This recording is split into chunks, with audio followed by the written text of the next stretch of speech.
So look, usually, we jump straight into this thing, right? But I'd be remiss if we weren't going to talk about we hit, 4,000 subscribers. That's big, right? That matters.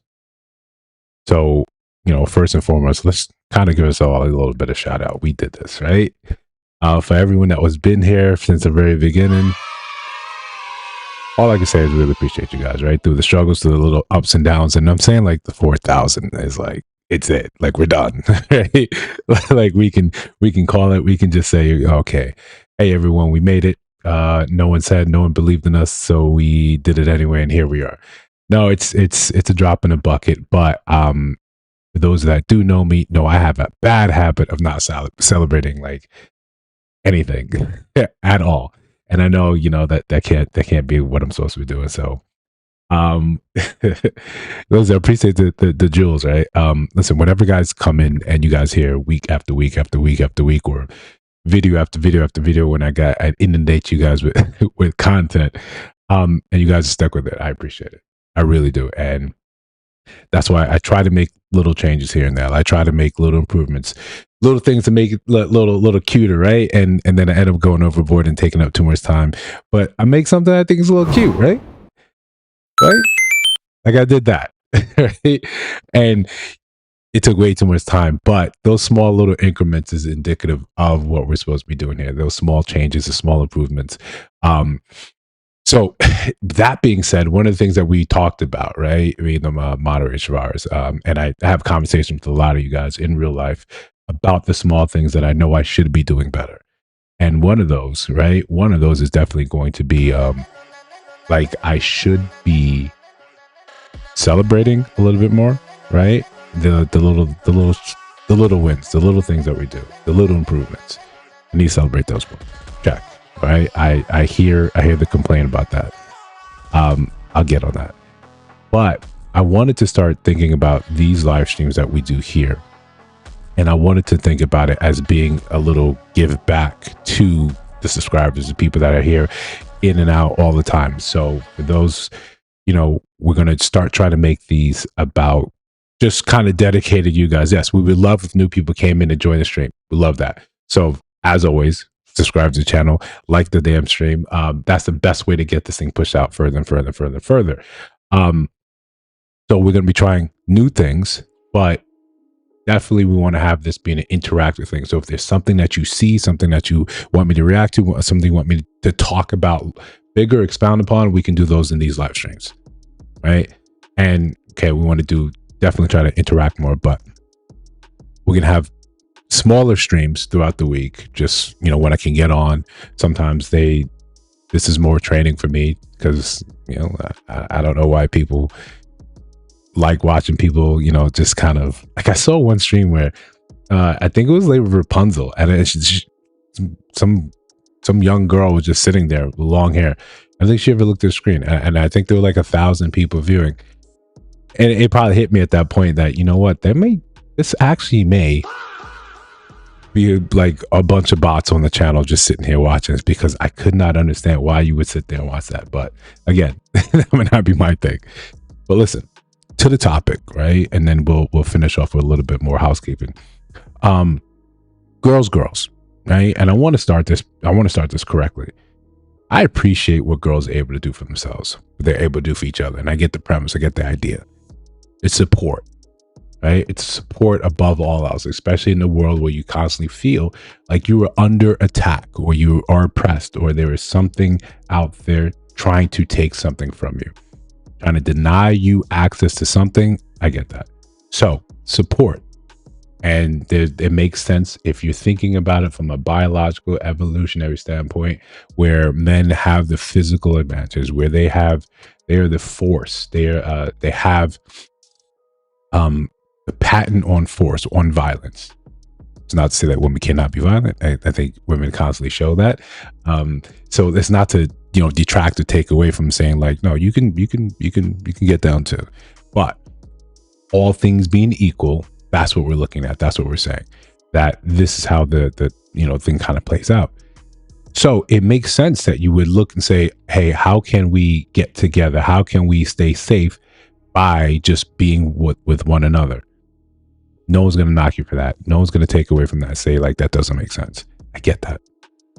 What we see now in that support becomes almost like blind support, where it doesn't matter, right? It doesn't matter the context. It doesn't matter what we're saying about these people. It just says your job is absolutely support. Above all other things, you're supposed to support.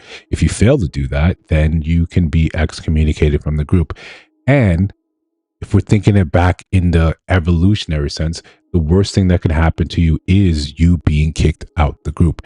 In terms of survival, this means you're out in the wild, you're out in the weeds, you're out doing the things on your own, trying to figure it out, trying to take your strength and kit that against the rest of the world. The environment being one of them, other men being on them, the group itself.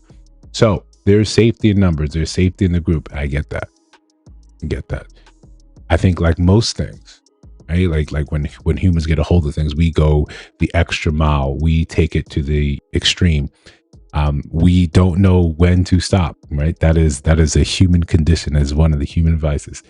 So just like back in the day, right? Before we had the GLP-1s, we had the ephedra, the Stacker 2, right? And we had these things that you just take, and it was a stimulant. It would make you, your heart boop, boop, boop, boop, boop, boop, boop, boop, do all the things, right? Go wild. And then that would help stimulate, you would burn more calories through that. It'll had a whole host of other side effects. In terms of when you want to lose weight, ramping up your heart is probably not the best idea, but didn't matter because we wanted results. So what did we do? We abused it. Okay? We abused it.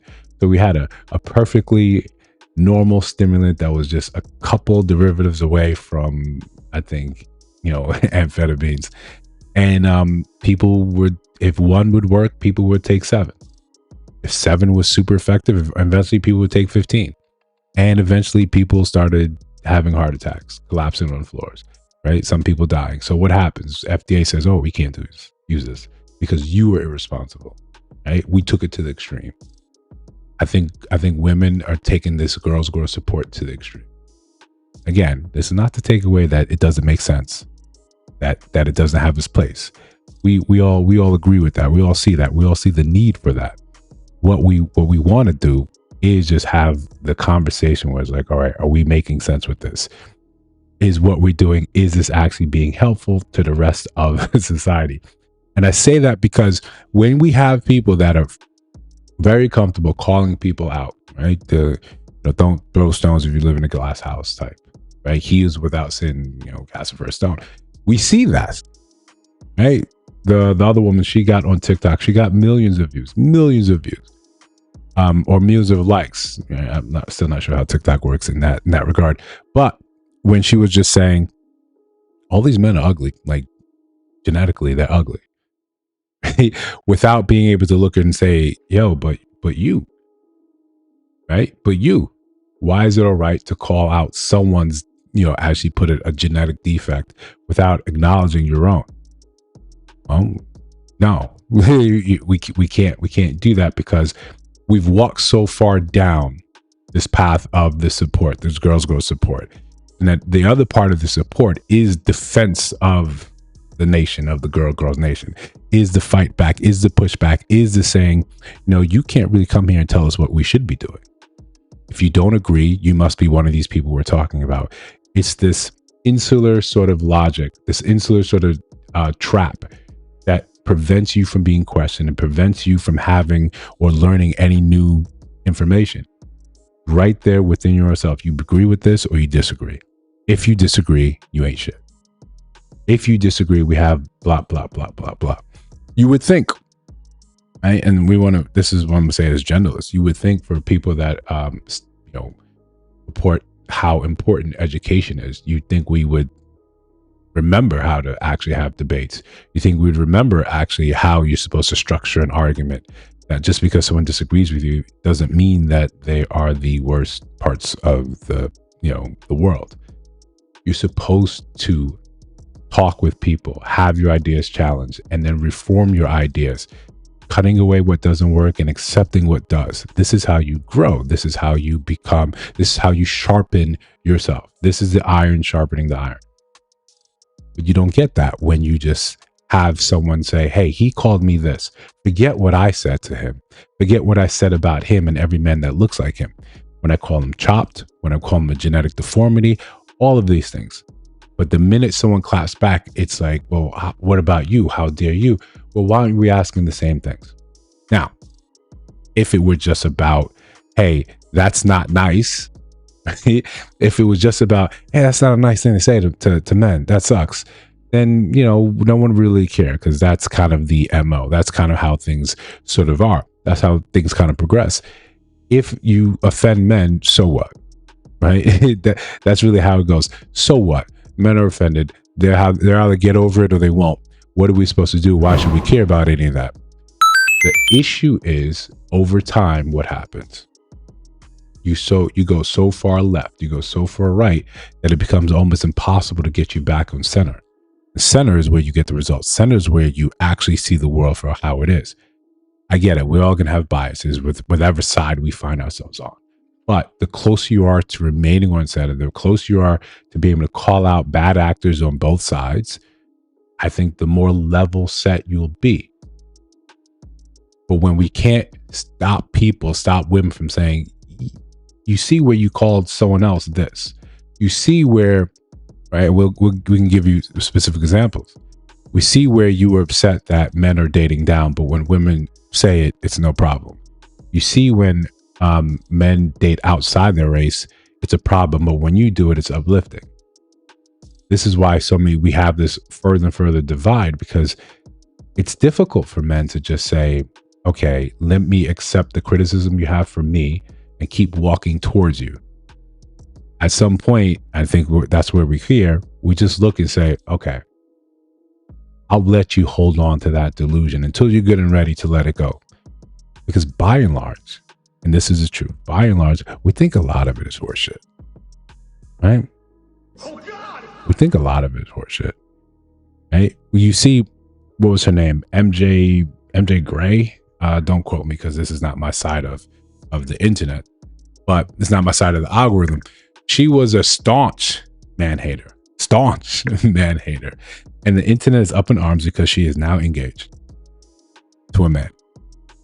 This is the one that's telling you women that you don't need this, that men are trash, men are the worst things in the world. And what happens now? She is engaged.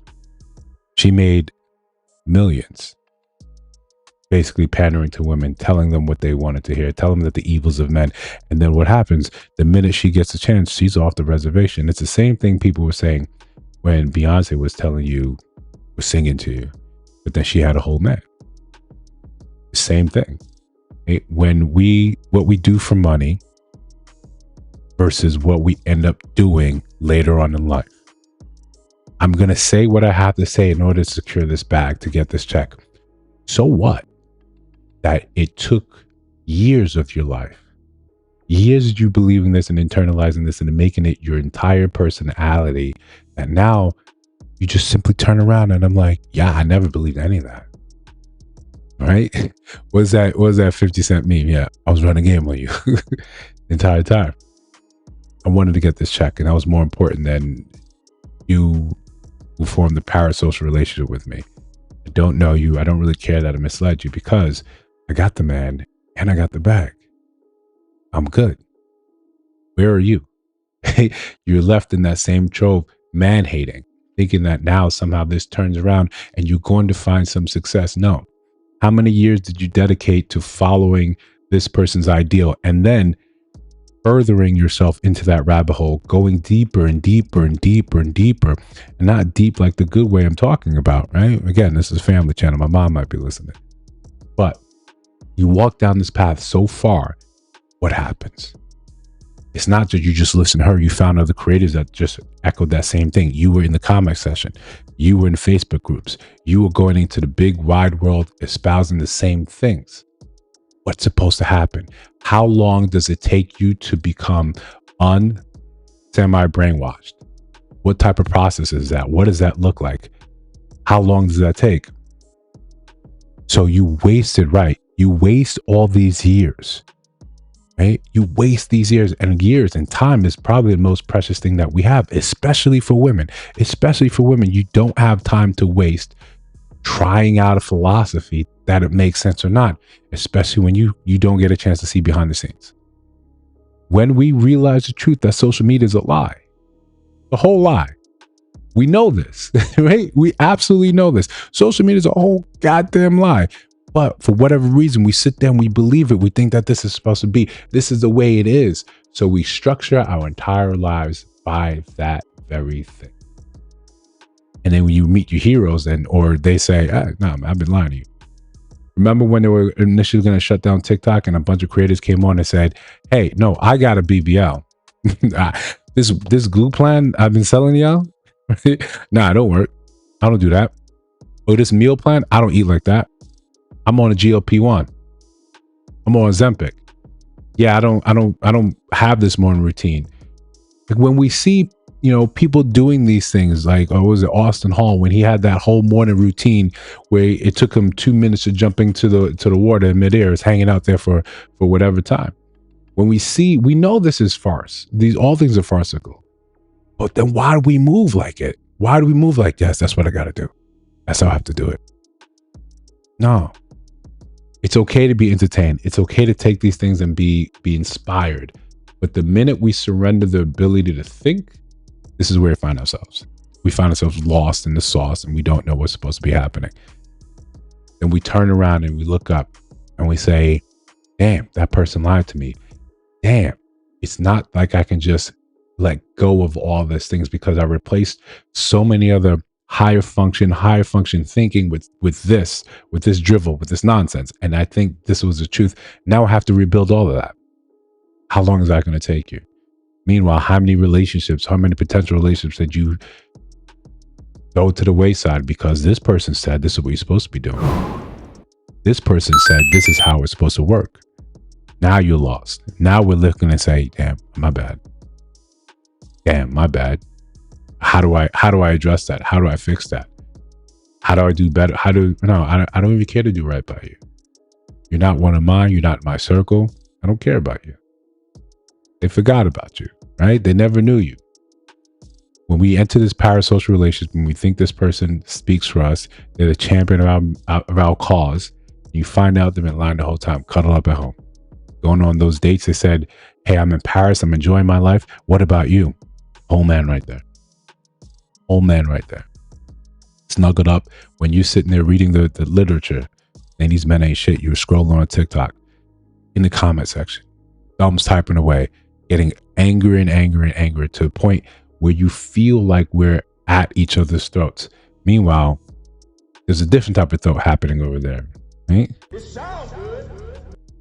But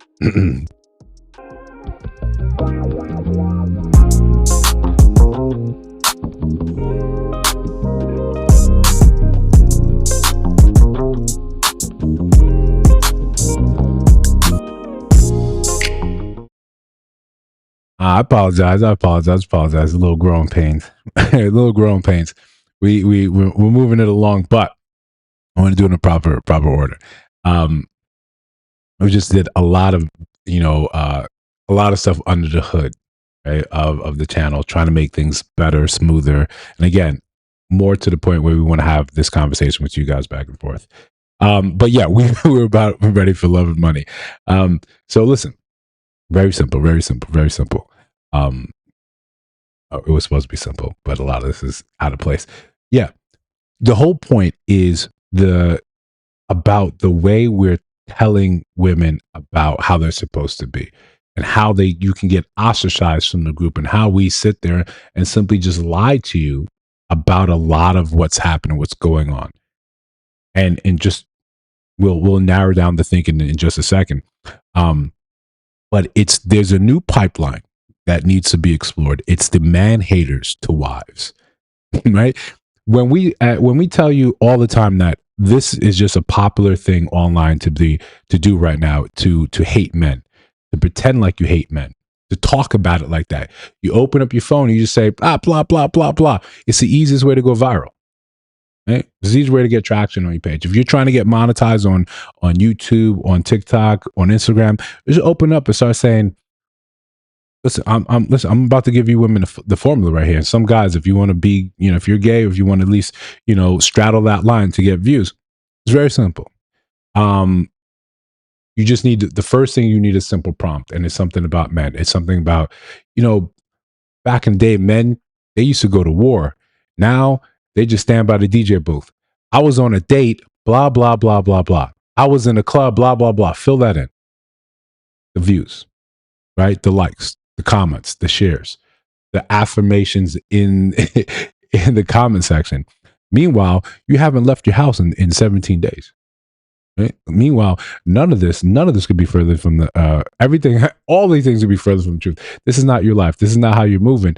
But we all believe. Okay, like let's get into it. 2 years ago, I met a female content creator who was very confidently telling women she would never get married, she didn't trust men, that marriage was basically slavery, and other women shouldn't do it either. A few days ago, she got engaged. And in the comments, you could see that many of her followers felt betrayed. But there's actually a very big lesson in here that you need to learn. Many of you are getting rage baited into hating the opposite sex by people who have no business giving you advice and would change their tune in a second if they found the right person. So listen, again, we're gonna explore this for a second, right? Because I think it's critical in the sense of what we're talking about here. When you see people and you take what was it? What's the comedian's name? She was saying how marriage is like slavery. Leslie Jones, and she was like, it's slavery. This is coming from and I don't want to be uncouth, but an intensely black woman, right? Right? This is not something where we can pretend like it's simple. No, you say it like that, like we're all supposed to believe, we're all supposed to get on board and say, "Girl, you're absolutely right.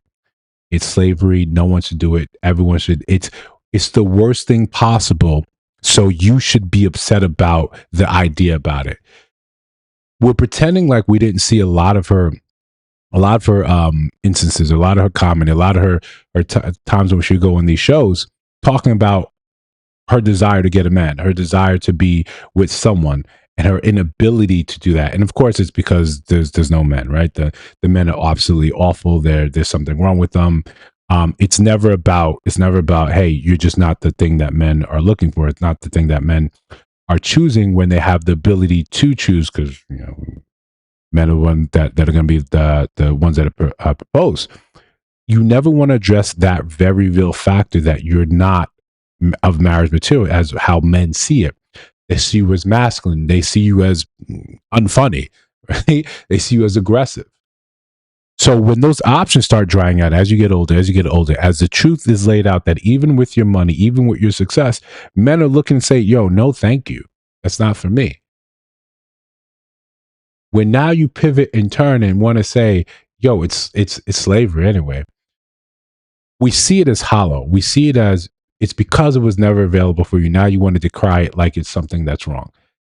But we also know on that little nugget of truth, if you found the man that you deemed worthy, that said this checks all these boxes, you jump off this nonsense so quickly. Our heads would spin. The problem is all the women that sat there and they believed what you said. They believed everything you were saying about this. They took it as gospel and said, "Yes, this is one of our examples. This is Leslie Jones. This was who did blah, blah, blah, blah, blah, blah, blah." How many times do you have people defending their position saying, "Well, Oprah said this"? You think you're closer to Oprah's outcomes than your grandmother's? Think about it for a second. Who would have actual better advice for you, Oprah or your grandmother? It sounds good. Yeah, it sounds fantastic. Thinking, Oprah, billionaire, boom, Stedman on the side, boop, no problem. Weight Watchers, Atkins, all this, that GLP-1, all this. No, you're probably closer to getting results your grandmother did, your mom did, rather than Oprah. You don't have the liquid capital. You don't have the studio. You don't have the mega powers combined in the background pushing whatever agenda forward. You don't have that. Their reality is not yours. But because we have these parasocial relations, because the girls defend each other, because the girls have to support each other, you believe it. even if there's a small nugget in there that says, yeah, there might be something wrong here, if you go against this in the main, out loud, what usually happens. At best, you remain silent. And for us as men, when we see you doing this, we're like, this is bullshit. We know this is bullshit, but you sit here and don't say a thing about it. It looks like you support it. That's how we take a lot. It looks like you support a lot of what's being said here. And that's how you end up taking life advice that takes you down the wrong path. Real life advice about relationships, about how to see the opposite sex, how much you trust, how open or closed you are to love, from people who are figuring it out just like you, confused just like you. They're just doing it on camera with some feminist. Yeah. Yeah, Ariel. Yeah. She'll get it. She'll go together. Oh, you just saw that. You just ran across it today. Listen, man, I appreciate it. Listen, subscribe to the channel, like the stream. We do these. We're trying to do this every Sunday. The whole idea is to get YouTube to say, yo, we made it. We're pushing. Again, this live stream, Sunday's live streams, they're for the people. They're for the subscribers. They're for the people that's been here supporting. So, if there's anything that you want to see, let me know. Email's always in the description. Chat's always a great way. Again, we're here to make sure that the algorithm says, oh, I thought this channel was nothing. My bad. My bad. They're actually doing something over here. They're actually talking over here. Yeah, no. Oh, okay. Darius, we know you don't need it. You got a head on your shoulder, right? You should be studying for the MCATs anyway. But again, if you're new here, like the stream, subscribe to the channel. We drop 2 videos a day, 2 shorts a day, sometimes more shorts because sometimes I like to experiment and have fun with some things. Get to show a little bit of a personality. But yeah, when you sit here, you listen to a lot of these influencers, you end up having to de-influence yourself. And if we know anything about people that end up in cults, how long of a process that is. How long does it take you to say, yeah, none of that mattered. None of that made sense. I need to get you back on track, get you back to reality. How long does it take you to actually get back here?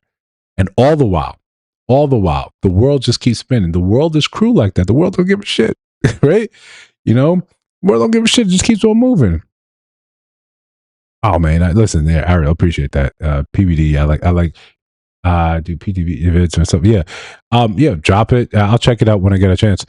But when you have that, time becomes the crunch. Time becomes a factor. Right? You don't have time to play around. It seems like you have the most time in the world when you're younger. You can dive deep into some of these things because it feels good. They're telling you you're everything. You're enough. You got it, girl. You're the best thing. No one can stop you. And if anyone tries to get away, anyone tries to say, yo, you live in foul. You live in foul. Not that we're trying to tell you what you want to do. This still is America, right? For the time being.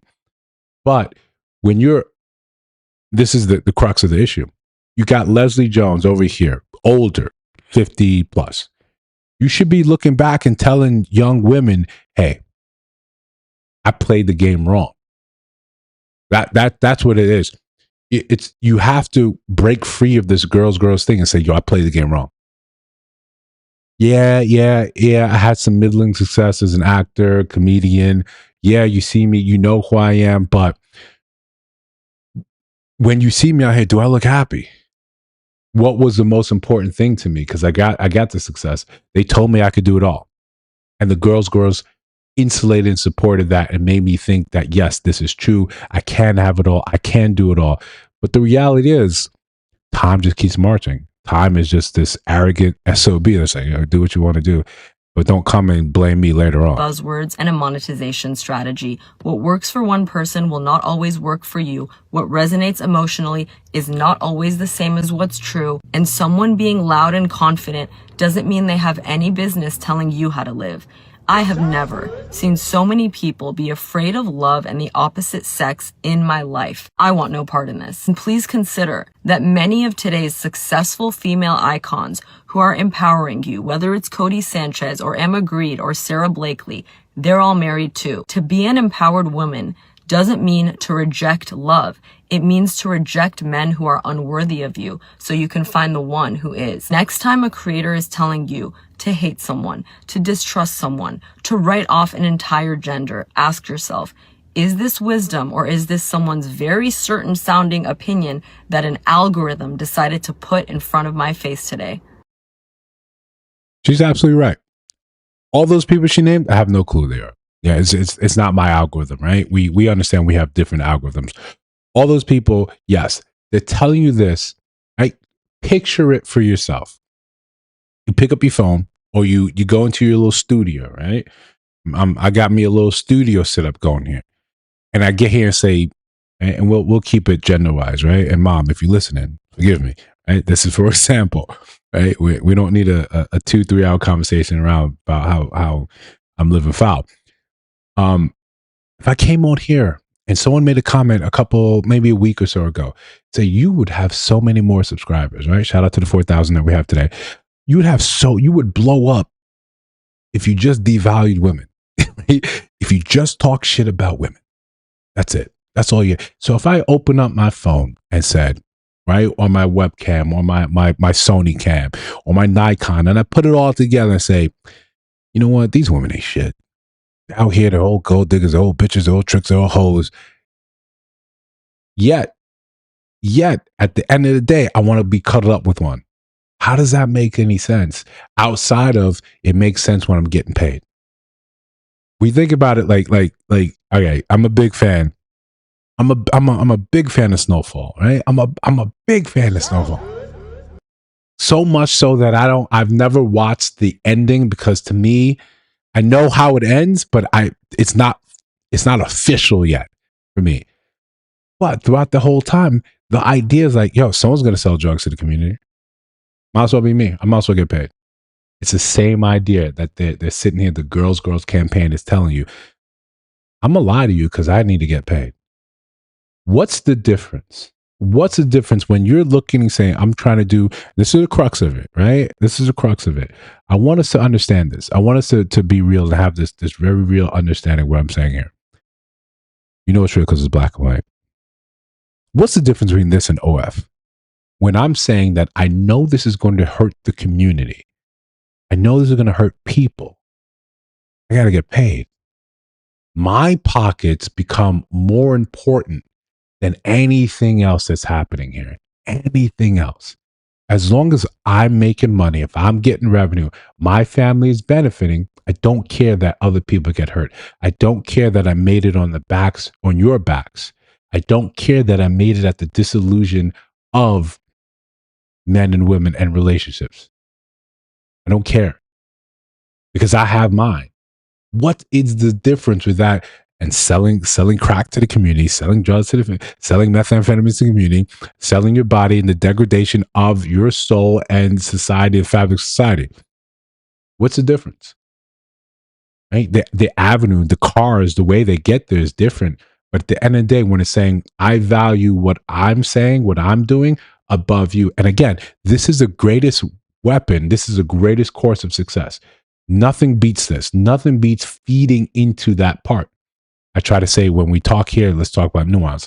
I don't try to denigrate people. I don't try to make fun of their looks. I don't try to do all these things because, again, the biggest fear, my mom might call me. Right? And the last thing I want to talk to my mom is like, how, you failed as a man, right?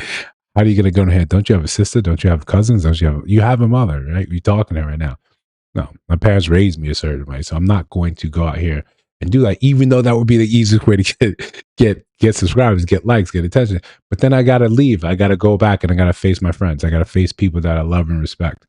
I got to take their calls and say, hey, you said this, and this was kind of irked me. And let's be clear. It's not like this. Everyone can simply call me and I take their call and I'm going to listen to your complaints. No. No, the people that know me. I'm no. But if you're close enough to me, yeah, I'm going to listen to what you have to say. And I will be bothered by that I said something that was offensive towards you, that was denigrating you, that was looking at your position and shitting on it. I would be upset about that. But that's a small circle. The rest of you, I'm not, whatever. Right? Whatever. Unless you want to have an actual dedicated conversation with facts and figures, some emotion, I'll always have the conversation. Whether or not it resonates or changes my mind, that's a different story. But I'm never going to say something on here that's going to be offensive to my sister. It's going to look, I have to look at it and say, yeah, I said it because I wanted to get the likes. I wanted to get the views. So what, it hurt you? I need to get paid. I'm just not, I was never raised that way. Right.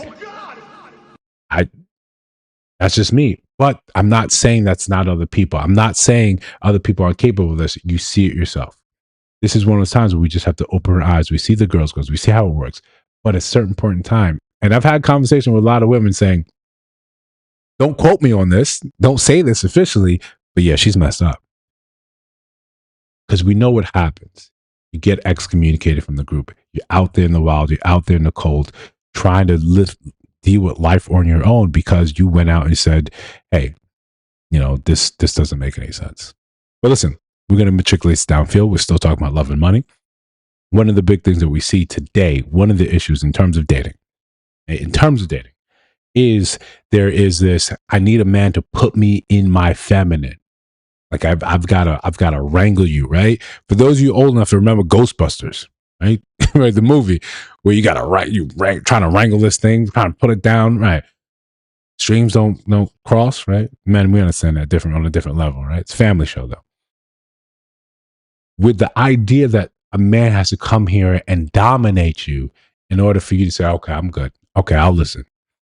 Right? We couple this with, again, terrible advice from tonight's conversation. I'm not a fan of that show in any stretch of the imagination. But with that being said, if they ever ask me to go on the show, I'm going on the show. Let's stop playing. The growth for the channel would be enormous. Why in the 2000s is it so hard for a king to find a queen, not a masculine woman, and understand their degrees, business, money don't matter to a man, just how you treat him? Now, you may not want to hear this. Next thing I'm about to say. Give it to me in the. So before we really get into this, before we really get into this, I want to make it clear. Whenever you start talking about overstand, understand, understand, I've already checked out. Here, I've stopped listening. I don't know what you're talking about. Also, you sound a little high, maybe a little tipsy. I'm not going to begrudge you that, but it's a fair question, right? And he's gonna stick down. He's gonna stick to it, right? One of my issues with tonight's conversation, they're so quick to pander to a certain demographic and they'll stick to that. They won't say anything. They won't move from that. Even when you try to pin them down to an answer that actually makes sense. It's not saying there's all those people there. I don't know which one is always talking about the black one that's always talking about going to the Bible. She's got the best advice. Trip Fontaine had probably the best advice, but he left just because Ace wasn't giving him the type of due he should have got. Ace is probably he trained under the feet of Derek Jackson. I'm going in on this because I'm probably just going to make a whole new section for the live streams just talking about the pandering, right? Because this is incredible. Again, this is what keeps you sort of trapped. I'm appealing to what sounds good to you, and that's all I really have to do. You'll believe that, and you'll rock with it. A masculine man has never had a problem making a woman be feminine. There's something that is present in the energy of the most realest of. Remember, only a Sith deals in absolutes, right? Oh God! Only a Sith deals in absolutes. Never, if you were never shown what masculine, we'll do this for the men and women, right? As a man, you were never shown what masculinity was. So what happens? You adopt it. You pretend like you know what it is, right? You can emulate it, but you never got close enough to shake its hand. So when you get emotionally charged, what happens? You emulate what you actually know. So you end up crashing out. You end up in prison. You end up locked up. You end up the drugs of society. There is a certain thing that you just cannot turn this thing off and on. There's a process that's called childhood where you learn these things. My father was very famous for saying, once a kid is past 7, it's gone, done. Not gone, done. That is who they're going to be. You got a little room left to guide them left or right, but doing 180s, 90-degree turns? No, you've missed that opportunity. So now, trying to pretend like somehow suddenly, oh, Here's a masculine man coming.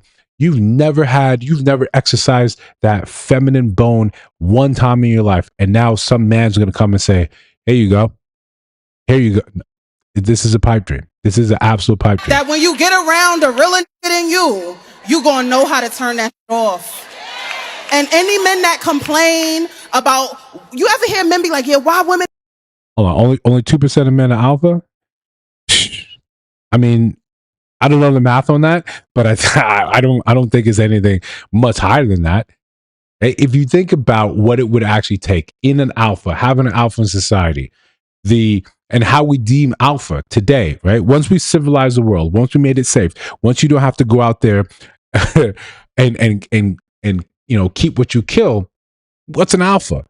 Is the alpha the guy that's short, pudgy, out of shape, sweats when he walks to the kitchen, but he's got $3-4 million coming in per year? Is that the alpha today? Right? Even then, that percentage is always small. The fact is, alphas always end up going to be the top echelon. Whatever way we deem society, the top echelon is always going to be that. What women respond to tends to be the top alpha, the echelon. Cool. That's what it is. Cool. We'll take it. Let's stop pretending like that same fat, pudgy guy outside the wallet is somehow going to make you feminine. That's not how it works. Right? I'm not seeing it just like, yo, I'm here because he's got money. That is the game. That is what it is. And while I'm with him, when he's going to work, there's a guy that's coming in here, the pool boy, right? The mailman. There's a reason these things have extended throughout our culture, because we know that's what you want. That guy, he's coming with the dreads, right? He's coming and he's going to take care of you. He's going to service it. He's going to clean out the pipes. Sorry, mom. He's going to clean out the pipes while all this is happening, right? You're intimidated about you gave me. Yeah, we see that echo all the time. You're just intimidated. That's the problem, right? It's me. It's you. You just intimidated. I don't know what I'm supposed to do with you, right? Deal with your intimidation, and you can come back and at some point in time be with me. Ain't doing this and that. It's because she's not trying to do that for you, though. It's something in your masculinity that you got to exert some type of big energy in you that makes her remember she's a woman. Now listen, here's a problem. Right? Here's a problem with that, BDE. Weren't people saying Trump had BDE? Right? He had that BDE. Would you submit to that? When you look at it in the context of, again, the girls protection, one of the tenets that I've observed about being the girls, it's rarely their fault. Right? It's rarely their fault. If I can make it, he's coming to the original question, right? And I know I'm jumping in a lot, right? I'm jumping in here a lot. I'm playing with different cameras. I apologize. I'm not sorry. But we want to have fun, right? With this stream. We're gonna have fun and show like, yeah, this feels like a show. That's the name. That's the whole idea behind this. And eventually down the line in 4 or 5 years, we're gonna have more than 5 people viewing at the same time. But until then, we're gonna perfect the craft. So the problem here is that you have this idea of what it's supposed to be like, and really in your mind, it's one kind of dominated by the thug sort of mystique, the violent sort of mystique. You want a man that you could look at and you're almost a little bit afraid of. Now, should you be? But you want to say that his violence is directed outwards. It's not towards me. You have to look back. I'm hoping that you have to look back and you have to start understanding, why do I think like this? Right? What was the precipitating thing that made me think that this is how it's supposed to be? Why do I look at a man that can, that I look and see he can visit violence upon someone at the drop of a dime, and I think that this is actually attractive? That shouldn't be the case. Right? That shouldn't be the case. Yes, every man should be able to pull into that reservoir of violence whenever it's necessary to protect his and his own. I agree with that. But when you are primarily looking for this is the thing that says that's supposed to shut you up and make you more feminine. We should have some concerns. We should look and say, yeah, this isn't probably how it's supposed to be. But let's continue with this nonsense. You gotta poke your chest out and hold your head up when you speak to women, because if it's one thing that we respect, it's leadership. And if I'm ever in a position where I feel like I gotta lead you anywhere, then I'm gonna show you that is bigger than yours. Well, what if the whole time you leave all the things you saying? What if the whole time all the things you saying I'm doing, but I'm still getting disrespected? Again, this next thing I'm gonna say, Go ahead, you may not want to hear. Listen, I want to hear. Okay. I ain't up out Okay. here in this sweet. Unpopular opinion. Even if we don't always want to listen to our man, we bow down to the that is doing it right. If a is working you the right way, you can want to talk back all you want, but you ain't trying to lose the access to the treatment that you get. And you ever heard the saying, this might be a little vulgar, but being into submission. You wasn't listening to me. Who you think you talking to? Let me show you how I'm about to do this. And the next thing you know, you going, damn, you right, babe. You right. I ain't mean nothing I was talking about. Men who are putting it down correctly at home do not be having these problems. Nah, definitely putting it down correctly, sweetheart. But it's still women out here. So She probably just needs some therapy then, bro. That's option number 3.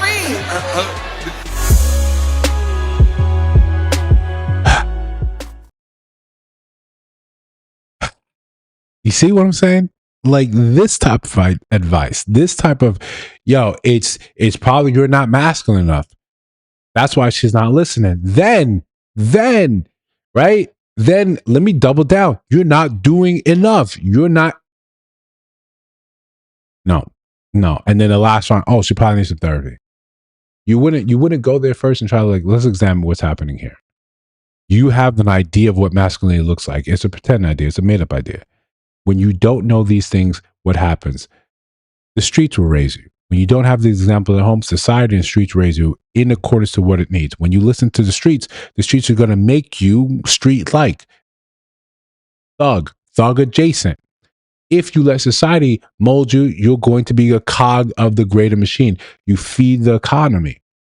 When you don't have direction, one of these things, right? And there's also the church, there's also your friends, there's all sorts of social relationships that are going to guide and raise you into a certain degree, into a certain path. You get to look and decide. Well, you don't get to decide. Whichever one you're closest to, whichever one you resonate more with is going to be the teacher, is going to be the thing that pushes you in that direction. That's it. So rather than saying stop, what is actually happening here? Why do I feel like I need a man to be physically over present for me to submit? It's because I don't know what an actual man is supposed to do. I don't know his role. I don't know that healthy relationships are actually boring. It's Sunday, right? We're watching Jeopardy, 7:00 Eastern. We're watching Jeopardy. We're having a good time, right? We're guessing some categories. You're like, hey, I'm a little thirsty. He said, I'll get you some water. It's boring, right? Hey, I'm going to go to bed, or I'm going to go play some video games. He brings you a bottle of your wine, right? Or maybe you guys sit there cuddled up. You're both reading. It's boring, right? It's Wednesday. You can't envision something like that. I need to be entertained. I need to have my nervous system assaulted because I grew up in that environment. That's what I thought was love. I associated this with love. So here we are now. Big old adults, right? Big old adults. Bank accounts, responsibilities, bills, all those things, right? All those things. Car notes. 401ks, hopefully, right? IRAs, probably, hopefully. All these things. And yet we can't understand that, there's a lot of trauma I got going here. And more importantly, when someone comes to me and asks me a question about masculinity, about the lack thereof, or how come women don't end up submitting, I can't go against the girl code. The girl code says it's his fault. Let me tell him that it's his fault. I don't know him. I don't know his scenario. I don't know his situation. Let me first tell him he's not doing something right. He's failing in some sort of way. That way the girls will applaud. That way the girls will support. That way they'll buy the tickets. You have to look at it in the wider sense. Right? In the wider sense. Enter that dreamy music. I don't have a sound effect for that. This is when they lean into the way you've been taught to be. I've taught you to actually sit here and be advertised to. It's easy to advertise to you. It's the easiest thing. So you listen, you'll believe it, you'll think that this is the way it's supposed to be. In this advertiser, they've created a way to actually insert their ideals into you. It's very easy to advertise to women. You're more susceptible to it. The things men become very practical and say, "Man, that sounds good." You know, we got sound effect that, right? So yeah, man. No, you show me all these vacation places, like, damn, that's cool, and never book a ticket. Never. The things we tend to be interested in end up being like, you know what? Instagram had this push, right? To me, your boy, me, right? A whole me. Instagram was pushing to me, say, listen, you need a Porsche 911 turbo. I say, you know what, Instagram? You right. You right. It didn't take much. It's like, you right. I can see myself in that. I can see myself squeezed into that. You right. I need that. I need that in my life. Looked at the price tag. It was like, you get a new one for like 300 option out. Crazy. I'm looking, count my fingers saying, I could probably swing that if I was irresponsible and did all these things. Okay, cool. Right? And I said, what's a used one going for? I said, you can get a used one 140, 150. I said, oh, I could do that. And then reality reasserts itself and says, yo, you got real bills. You got real responsibilities. People that count on you, that they're living their lives, they're doing their thing. Shout out to my family. But I was not put on this earth to say, F you guys, I'm rich. That's not how I move. Even the people that I love, the people that are close to me, they can reach out, they can call me, hey, I need this. Hey, this is what's happening. What do you suggest? Even if it's not monetary, it's advice. I wasn't built to do these things in responsible, in reckless ways. So it takes time, it takes planning. All this advertising, immediately, you spent how much on advertising? It did nothing towards me because practicality is there saying, I can't do that. If I was a scammer, if I was that type of Nigerian, sure, sure, I can make that happen, right? I can make that happen. And then I'll be also on Instagram wrapping that thing around a pole and then looking saying, oh, so what happens now? What happens? No. So, but the way you're advertised to as women, it's in small ways. It's in small ways that needle at your insecurities. Right. You know, your hip's not, big enough. Right? Your color's too dark. Your color's too light. Your hair's not the right texture. Right? You don't have the right shade of lipstick, of foundation. You don't have the right lingerie. You're not in the right shape. You need to take this. You need to buy this. And all of them don't really add up to they're not a lot individually, but over time they add up and they're a lot of money. And now this becomes your monthly expense. Now you're financing a car just in terms of you calling it maintenance. But I got more for you. You ain't check out this restaurant, right? You ain't go to this brunch. You don't go to this museum. You ain't go to this place. You don't got a passport. Real women are doing all this. And all the time, you don't have a high-paying CEO position. You haven't started your own business. You don't have a master's degree. It's easy to sit here and needle, try to get you on brand, try to get you paying more and more and more. And all of a sudden you look at it and saying, well, you're not in a high rise? Girl, everyone is in a high rise. You look online and all the girls are saying the very same thing. And now you feel like there's something wrong with me. And the best thing you can do is continue to scroll, continue to advertise to, keep it going again and again. Meanwhile, your counterpart, that same 24-year-old man, is sitting there drooling, playing Call of Duty. Simple, right? He bought a skin, Call of Duty. Maybe he bought some early release drops. And he doesn't have the outfit. The apartment's not outfitted. It's got nothing like that. He's not in a high rise. He's in some basement, maybe his parents' basement, because he doesn't see the need. When they advertise him, they don't advertise to him the right way. Whenever you see people advertising to men, it's through women. You want to be the coolest kid on the block. This is what they love. Why don't you got it? What's wrong with you? That's stupid. Right? Use your common sense. You want to get the baddest, you got to have these things. And all of a sudden, now we stepping out with all these things. Now we scamming for all these things. In the context of getting women, that's how you get men. That's how you get them online. That's how you get them on board. But for women, all we got to do is say, yo, The girls kind of demand this. You should be part of this. If you're not, there's something wrong with you.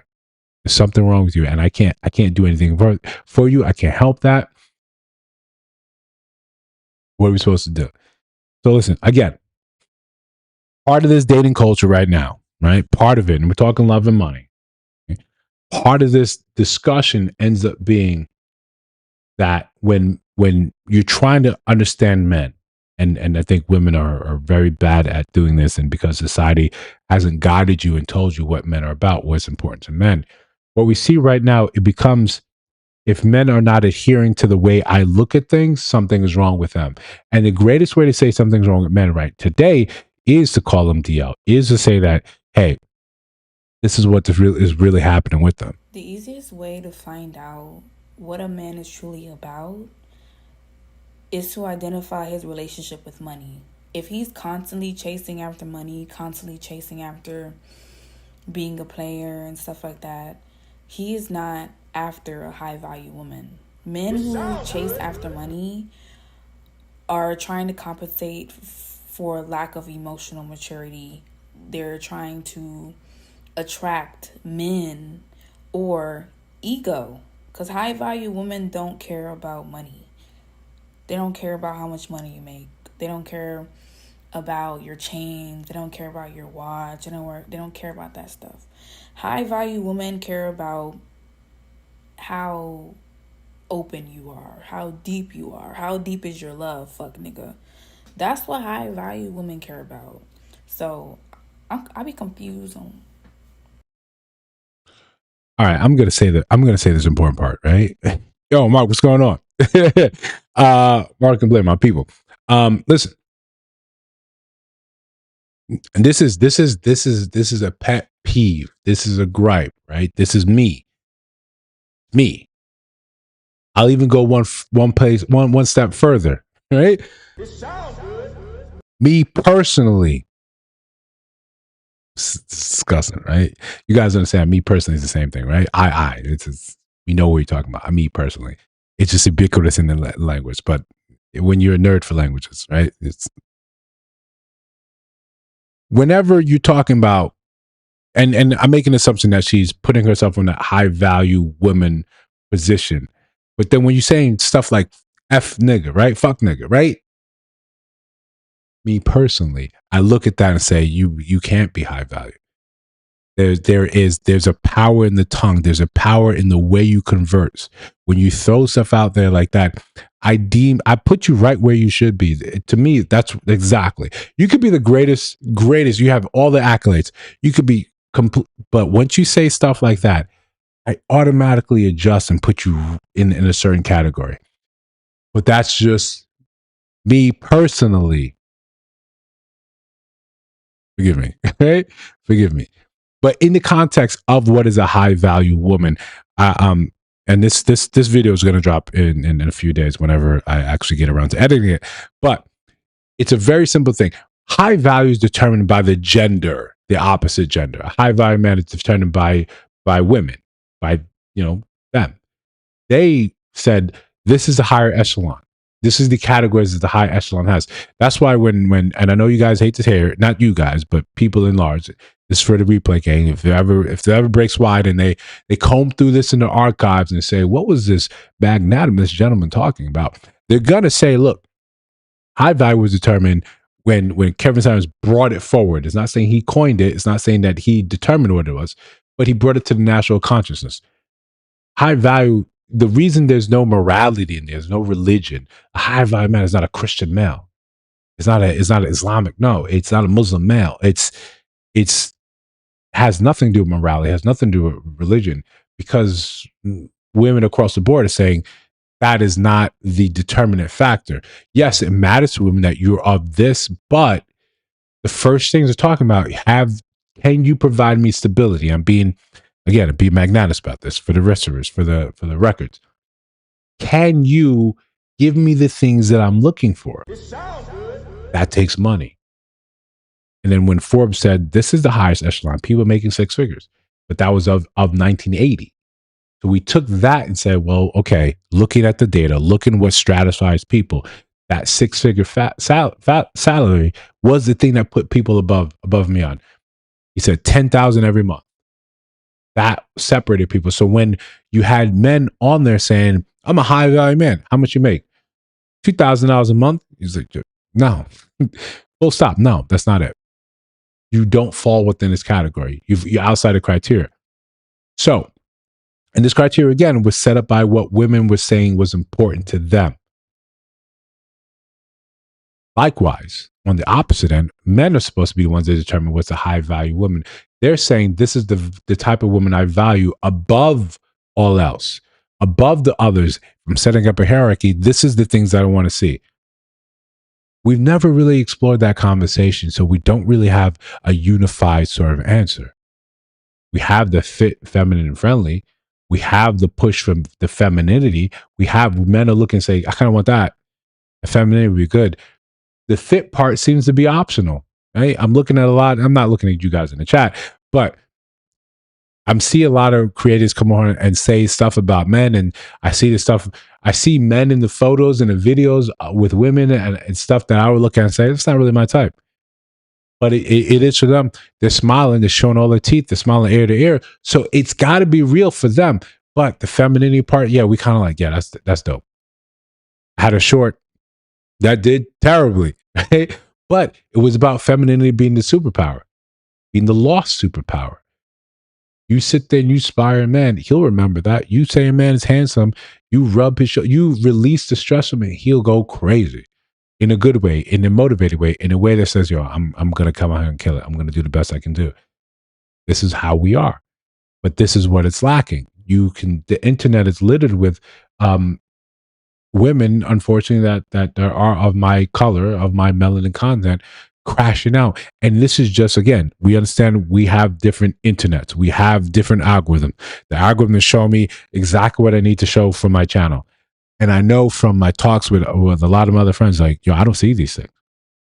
A lot of them, their eyes are wide open, say, I don't see these things. They don't see it in their regular lives. They don't see that in their internet. But a lot of us men, we see this as regular, and not because the algorithm is showing us. No, we see this in our day-to-day, interactions. A lot of us do a good job of skirting a lot of these issues, walking around it, saying this is not going to be me, this is not going to be a my life, but this is what we see. So when you have creators, you have women coming on saying, because I don't know how to understand or figure out what men are into, I'm just going to call them sassy, I'm calling them DL. When men are chasing money, because money is always like, listen, come after me. You're going to need me for anything. Right? You're going to need me for anything you want to do. You're going to need me. We're going to go black and white because we're about to be real for a second. Whatever decision you make in life, money is going to be somewhere in there. And it may not be first, it may not be second, but it's somewhere there. It's definitely top 10. It's definitely top 5. Whatever thing you're trying to build, create, sustain, you're going to need money. You're going to need funds. You're going to need to be able to make some of these things work, make some of these things relatively like it. You need it. You can't keep avoiding it. When you hear people talk about, money's the root of all evil, or you don't need that. How much money do you have? Have you ever had to worry where it was coming from? Have you lacked it in a severe sort of sense? Otherwise, people that I think are real and understand what is going on, they understand that money is important.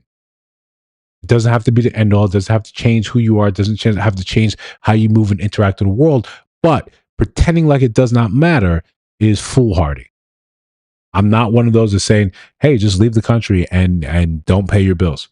I'm not that guy, right? I'm not that guy that's going to tell you this is what you should be doing. I don't got that game plan. Right? I was born and raised in New York. If you make it there, you make it anywhere. There's a reason for that. Teaches you how to hustle above all other things. You want to live, you want to enjoy life, F all that. You gotta hustle. You gotta push. So when women are saying, or when people come here and say, yo, you really want to understand a man, check where he's spending his money. I guess he's not spending on you. So is that a problem? Okay, now it makes him DL. Now it makes him. This is when you see stuff like this. My biggest advice is just, yo, leave him alone. Keep it pushing. Run away. right? Let them stay how they are. But listen, we talked about two serious things with love and money, right? Let's have a little fun on the way out. Right? Let's enjoy ourselves. I think we all deserve a little break. Right? We all deserve a little break in this. So listen, Kendra Reed never disappoints. Okay? Kendra, I'm ugly as hell right now. Don't say that. I'm an ugly handsome right now. You feel me? I'll put it like that. And I'm Puerto Rican too, so I'm mixed as well. So Puerto you see Rican. my hair, I'm mixed too. So they getting the mixed bundle. Okay, Tony, you got any kids? Yeah, I got 9 of them. You got 9 kids, Tony? Yes. Hey, well, I got 5 daughters and 4 sons. What you mean? How many women you got 9 kids by? 5 different baby mothers. So you don't want nothing serious? Nah, look, life is almost over with. What's serious? Everybody ran through. This Chicago, everybody ran through this motherfucker. What? Now you is officially ran through because you got 9 kids by 5 women. Now that is what you call ran through. I ain't ran through. No, Tony, you are ran through. You are the definition of ran through, Tony. When they got ran through, your picture right there, Tony. Hey, on the real, was I smiling with my legs crossed like this? Wait, look, 9,000 a month. Okay. I sure do. Okay, that's what's up. Speaking of 9, he got the father of 9 kids. I guess 9 is your lucky number. Oh, well, yeah. But I carry a 40 for those suckers out there. I carry a 40, but yeah. I just let them know that. And then for these hood rats out here on Section 8, the bitch can't be on Section 8. I don't want to come nowhere where 90 niggas been in the same crib for 9 years. He been living that same mattress. I'm tired. So you want to say that shit? I don't want nobody on Section 8 been in the same crib where I got to endanger my life coming in there, your son smoking weed, your crib now. I'm looking at the baseboards and I'm checking your toilet. I'm looking at all that shit. I like the hood rats. I ain't gonna lie, I love hood rats. You know, I'm top cat from picking up hood rats from back in the day. I love hood rats. She got to be a little hood ratish. She can't come with no morals, all that right now. At this age, I'm not doing all that shit. She got to be wilder than an old girl that's 21. So if she ain't on that shit, I'll just stay single. Hey, on that note, let me kiss that neck right there. Let me kiss that part. What's you Let me tell right you there? something, Tony. Tony, before your lips will touch anything on my body, a frog got a better chance. A frog got a better chance of kissing my body before you, Tony. Let me tell you, a frog, okay? A turtle got a better chance kissing my body before you. A hamster. Is it just me or they had chemistry? Is this me or they had chemistry? I don't think I'm wrong. I think that was, of the terrible back and forths, I think that was pretty good. Right? I think that was pretty good. Yeah, I don't know what Juvenile was getting into, but listen, I think it was pretty good. Again, we can end Love and Money with a little bit of laughter, a little bit of grace. But yeah, you got 9 kids. Here's the take home, right? Here's the take home. You got 9 kids, 5 baby mothers. When we talk about the disproportionality of men that are having babies in the Black community versus men that are not, this is an example of, for as much as the girls are saying about quality, about the quality of man, he has to do this, he has to have this, he has to do this, he has to be all these things. Yet, when we see what happens, we see who is the father, right? In Chicago. I don't know what you guys are doing, but stop. Whatever you're doing, stop, please, immediately. Post haste. But this is what is out there actually getting play, actually moving the needle. What are we supposed to do about that? What are we supposed to do? This is the type of man, for all you're saying, right? Or again, remember the theme here is the girls, is I'm saying one thing, but what am I doing? What is the easiest representation that I can see this is the type of man I've dealt with? You're dealing with Juvenile. Doing Juvenile. I'm not saying that might be your thing, but at least you can enjoy yourself. Be honest with it and saying, yeah, I know I say this, I know I fly this flag, but this is actually what I'm participating in. This is what makes sense to me. So when the rest of us are seeing this stuff and then we start, boom, boom, shameless plug, crashing out, you can't really be mad at us, can you? I got road rage, been burning rubber so reckless. I'ma crash out. I got road rage, I've been burning rubber so reckless. I'ma crash out. I got road rage, I've been burning rubber so reckless. I'ma crash out. I got road rage, I've been burning rubber so reckless. I'ma crash out. Got 100K on my wrist and my. Look, it's real simple, right? Crashing out here, right? There's different ways you can do it.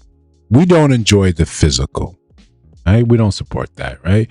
You guys, you peeping my orange ones, right?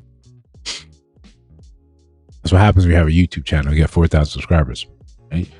You get to have a, nice little orange earbud. Shout out to me. Shout out to you guys for making this possible. I'm playing. It's not that I'm saying that the proceeds bought this thing. Everything that actually happens from this actually gets reinvested back into the channel, into little pieces of equipment, or buying my mom groceries.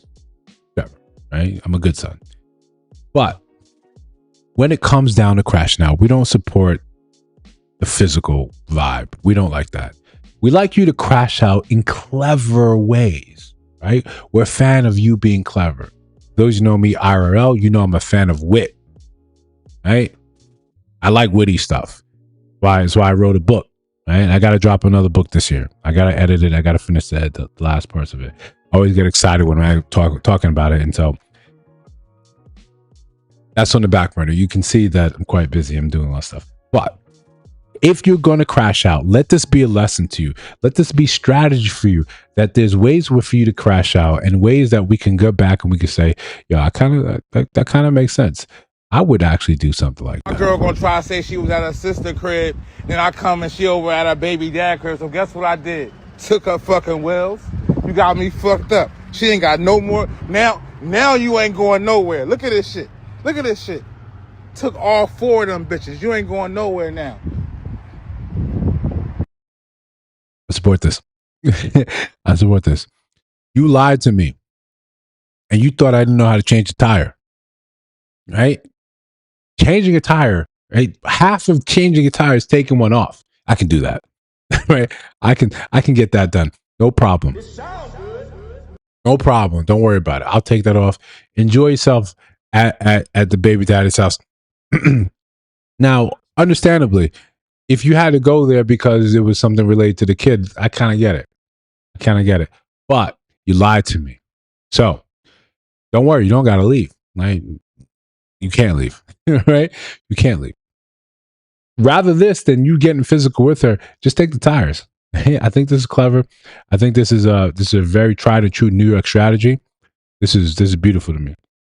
Much better way of crashing out than physically harming. But sometimes when we're talking about crashing out, it has nothing to do with relationships. Sometimes it's a different type of relationship. It's you can crash out with your parents. You can crash out over some obscene behavior that your child has done. In all fairness, boys can be weird. Boys can be weird. I'm not saying I was weird. I'm not saying my brother was weird. Right, growing up, we were model children. We were the best, easily. Right. Don't quote me. Don't ask my mom. Don't ask my aunts. Don't ask anyone else to actually chime in this. But I can say that this next thing we actually never ever did. And if you can't hear, please turn up your volume for this next part. Fucking serious. I saw you. I walked in on you opening the fridge, putting your fucking dick in the milk. I never get milk. And the one time I do, there's fucking... Could you imagine that? Right? Your kid, the first time, listen, you had a hankering. You said, I need some cereal. Right? Some Kicks, some Frosted Flakes, right? Some Fruit Loops, whatever. Even if you got the off-brand, you're like, I'm gonna enjoy myself. And then you catch your son putting his wee-wee, his pecker, right? His sex knife. He putting it in milk. I don't know what is specific about the about the viscosity. I don't know why you would do it in milk that you couldn't do it in water. You couldn't do it in any other liquid than that. But like the price of eggs, the price of milk going up. This is a weird one. This is a weird one for you to see. For you to walk into your son saying, "Listen, and listen." For those who grow up, we grew up on American Pie, right? I'm not saying that's why I have such a love relationship with apple pie. I've never put my wee in one. You don't gotta worry about that. We never really had apple pie just laying around the house, so that's never. We never had pie or because you always tell us about getting diabetes very early on. So there was never a question. There was never a concern. We never had that issue. But yeah, I'd be crashing out too to find out my son is some sort of real degenerate, just doing this stuff like this.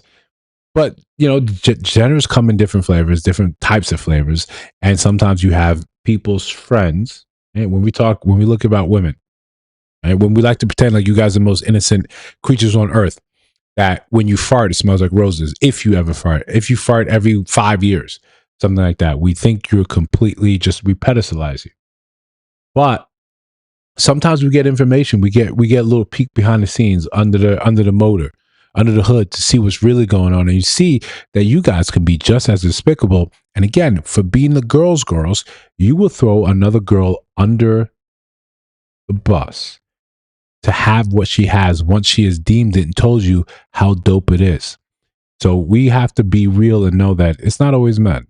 Am I the a-hole for having a crush on my friend's husband after what she told me? There's no way this can end well. My 25 female friend, 25 female, has been married to her husband, 29 male, for a little over a year, and they have a 6-month-old daughter. Our friend group meets up regularly for brunch or coffee to just talk and catch up, and a few weeks ago, we were talking about being a mom, since one of our other friends had recently announced that she is pregnant. My friend said that there are struggles, but her husband is incredibly supportive and helps make things easy for her. I've always thought her husband was physically attractive, but other than that, he seemed too busy with his demanding job and other things he's working toward to be an attentive husband or father. But my friend has been in love with him for a long time, so I never really bothered saying anything. The conversation made me see him in a different light as someone who is actually a loving and supportive partner, and I haven't been able to stop thinking about him since. He's everything. Nice, successful, smart, handsome, makes a lot of money, he's loving and thoughtful and genuinely a great partner, and I've definitely developed a crush on him. I know it's wrong and it would hurt my friend, but I genuinely want him. I was at their place for coffee with our friends one evening and I knew he would probably get home around the time we were there, and I wore something revealing hoping he would notice me. But when he got home, he just gave her a kiss and said hi, and we had a minute of small talk and nothing else. I tried to get his attention again at a small gathering at a different friend's place and wore an outfit I knew he would like based on my friend's pictures with him and thought we might exchange some looks or something, and still nothing from his side, and I have a feeling she caught me staring at him.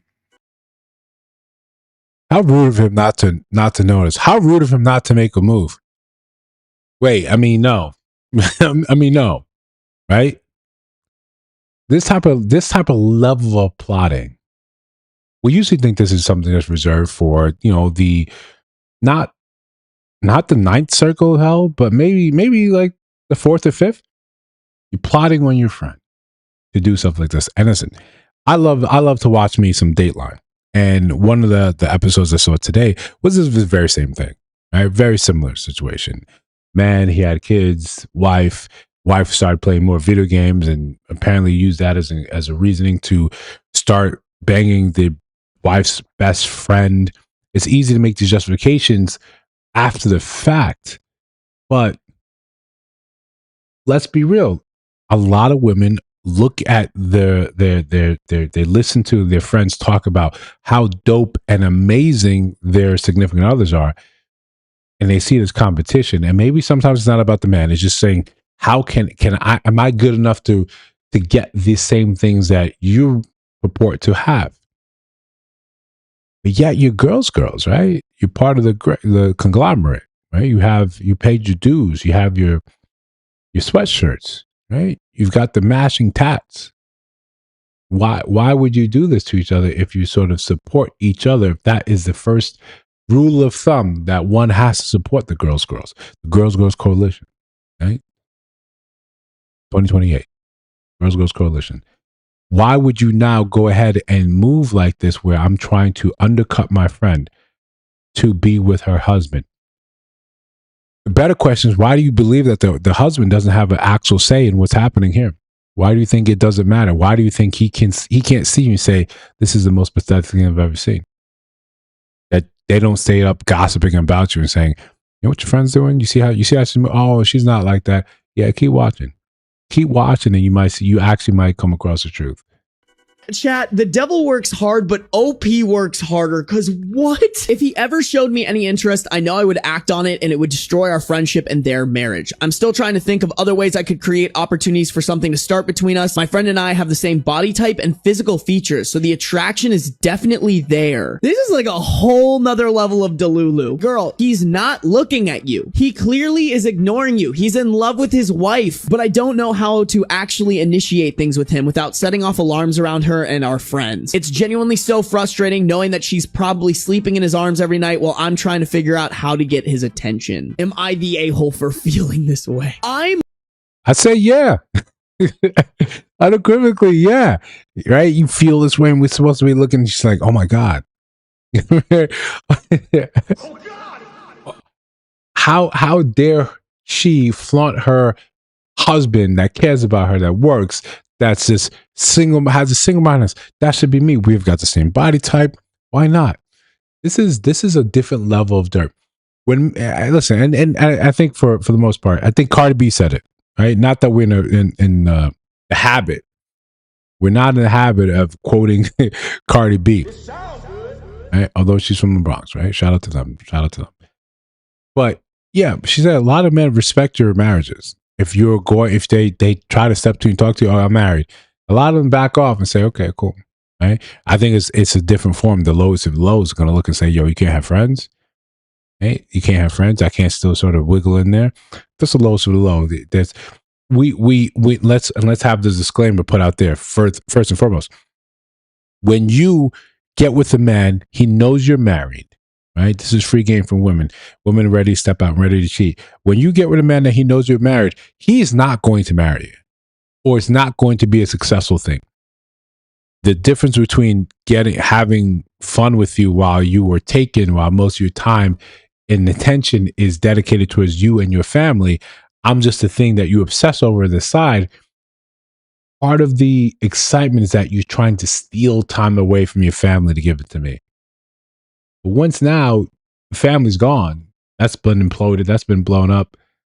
You come to me and I've got all the time in the world with you. Nah. That's not it. Hey, that's not fun. That's not what it's about. Right? That's not what's popping.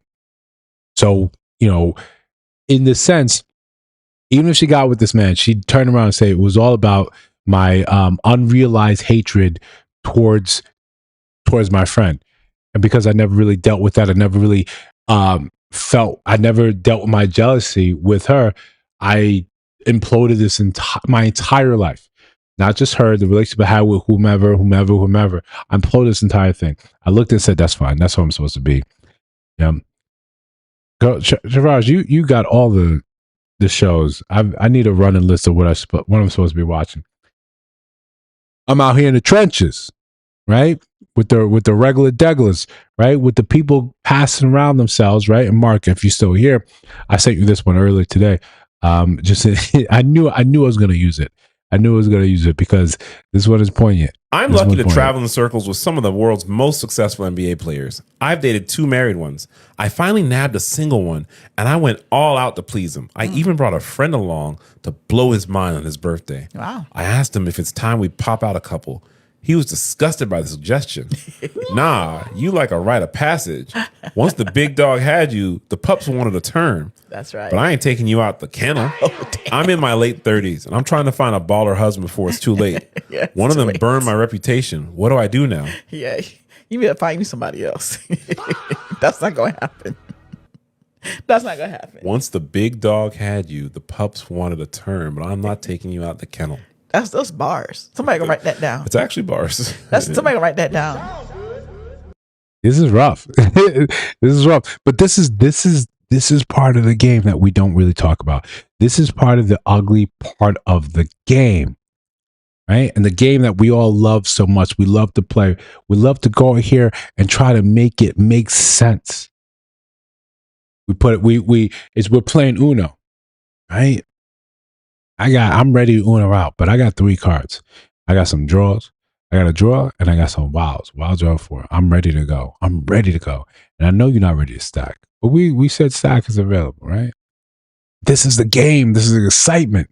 We're ready to go. We're ready to throw down. I'm looking at you. I'm looking at your hair. What color? What color? What color? Are you going to give me a color that I could throw the draw 2 first and then draw the wilds afterwards?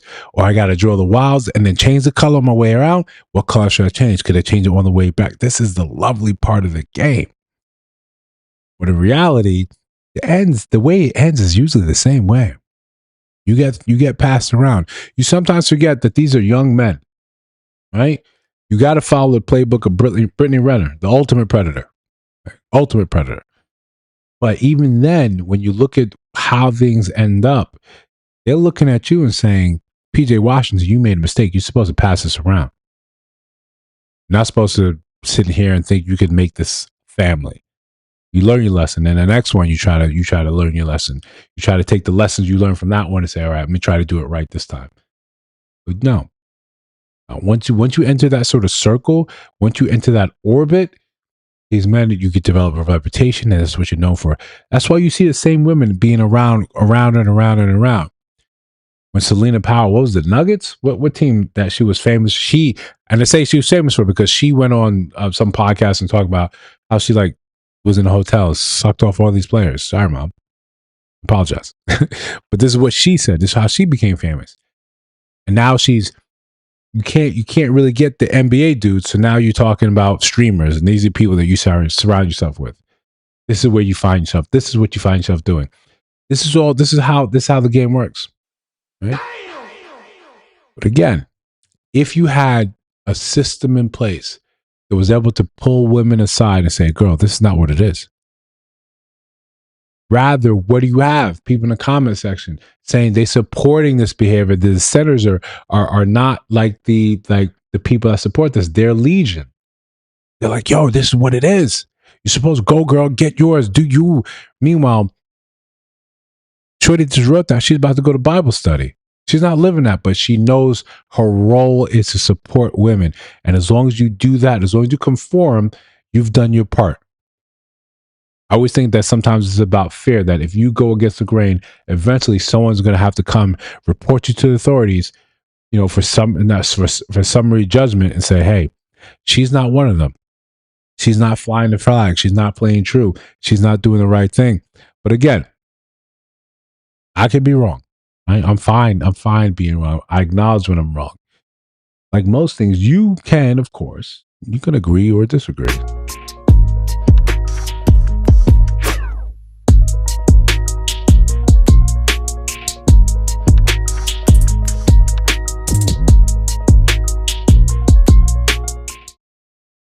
Listen, I love that little ending, right? Peaky Blinders. If you're not a Peaky Blinders, shame on you. Great show. Not a lot of black people in it, but it's a setting. It's a setting thing, not hopefully a racial thing. But agree or disagree, right? We're gonna use this one, to again. We've been talking about the topic the entire time, right? Entire time we've been addressing parts of it as we got through the stream, as we got through the show. I think this is a fine way to go about doing things. And a shout out to you guys that actually made your way in here, that you guys do week to week. And sometimes on those random streams when a couple of days ago, we try to get things together, try to make things work, try to put together. But again, part of this is celebration and we hit the 4,000 subscriber mark, right? Big. I'm one of the worst ones when it comes down to data. I'm always looking and saying, how can we improve, instead of looking and saying, hey, you've done this. Plenty of creators never, get monetized in this short amount of time we did. They don't see this type of growth. But I know personally, I've got some reeling back to do. Say this is a 4 or 5 year process, right? We're barely into year 1, but for those that are here, I eventually think this thing is going to hit like rocket fuel, and we're going to get this accelerated growth. We're going to be on this path. But I want to take this time, have this recorded where we appreciate the people that first came here. I say, hey, I stumbled upon this, like someone did tonight. Hey, stumbled upon this. This is dope. That's what we're going to create, dopeness. And we will inspire the people when they see it and say, I always want to make a YouTube channel. This guy did it. This guy's a loser. I could do the same thing. I'm not a loser. Incredibly talented. But he did it. Why shouldn't I? Why shouldn't I at least try? That's what we want to do. We're going to inspire. We're going to inspire. Besides that, critical thinking, right? Group economics, group dynamics. I want you to always be open to the conversation. This is how you protect the brand. You don't protect it by being insular and division. You protect it by saying, hey, that's a good point. We want our superpower here, right? Right? We want our superpower here in this tribe, right? In this conglomerate. We want our superpower to be able to pivot. When we hear new information, we understand, okay, I was wrong about X, Y, and Z. Let me be able to pivot immediately, right? When you pivot, hit it with that, right? Pivot. I'm ready to go. You're right about that. I am incorrect. You got a point. I should be able to pivot. I should be able to internalize that, shake things up, and walk with it. Walk away with it. Say, yeah, I got it. I got it now. I understand it. That way you're better for it. That way it's not as if you need to rise up and vehemently defend a position that you know is wrong. Because the evidence is right in front of you. You know it's wrong. Okay, you got it. We're ready to pivot. One of these things, right? One of these things, right? I'm not saying this is the pivot, but I want to have the understanding, the conversation. We talk about agree or disagree here. A lot of some things we hear. There's every other week, every other month. There's a new terminology out here that's basically telling men how they're in the wrong. And one of the things that I'm ready to die on the hill, unless someone comes and convinces me that this hill is not worth dying for. Whenever you have a grievance with a man that I don't know, that isn't of the same circles, doesn't move in the same ways I move, that is in effect a lesser man than me by my accounts, I'm not responsible for his behavior. I can see where he did you wrong. I can see where he did someone else wrong, but I don't have any recourse to go out or the willingness or the obligation to rise up from wherever I am to go find him and chastise him. The people in my circle, I'm responsible for. They're responsible for me. This is why I prune my circle. This is why I constantly do this. Every 6 months, we're moving them like chess pieces. Not that we're discarding people, we're just moving them accordingly. Am I in a season where I can actually pour into you? Or right now, am I pissing on your fire? The same vice versa. In other words, okay, right now, we're not properly aligned. I'm going to move you a little further out, my concentric circle. Not that I don't love you, not that I don't care about you, not that I'm not here for you, but your influence in my life in this season isn't mandatory. It's detrimental. Not that I don't love you again, but it's detrimental for the direction I'm growing in, the direction you're growing in. We're going to reassess soon. But for now, this is how we got to play it. Right now, I may be in the season where I'm supposed to be supporting someone else and they are supposed to be supporting me. That's how we have to look at this. That's how as men, I look at it. That's how I look at these things. Girls, just like it's blanket support. The problem with blanket support is often it's people that shouldn't be there. So when we hear stuff like it's not all men, but it's always men, I look at that and say, what am I supposed to do with that? How is that my responsibility? You can't force that upon me. You can't foist that upon me. I'm going to look and say, absolutely not. Good luck to you. I don't disagree with a lot of what she said, right? This is my point here, where you got to be able to pivot. It's not a pivot, but it's able to acknowledge that when people say some of these things, that it actually makes sense, right? It actually makes sense. Oh, Mike, you preach the truth for men who feel left out but have value. Absolutely, you got value. Absolutely, you got value. But we also get left out in the cold. Oftentimes, we get left out there and say, yo, fend for yourself. Good luck. But you see these type of men absolutely end up being chosen later on what we're supposed to do is very simple. While all this nonsense is happening, we just go get better, right? You take your focus, right? That drive, that lust, that passion we have for women, and we do, right? You focus that and find your purpose, and then you double down, then you triple down, quadruple down onto these things. When you look up, time has passed, and you've developed in so many intricate, amazing ways. Then you can go back and say, yo, why was I so obsessed with you? I may have lost my mind for a second there. I may have lost my shit for a second there. With husband and dad Sunday, but I feel like I'm in a minefield. Cool. Take your time.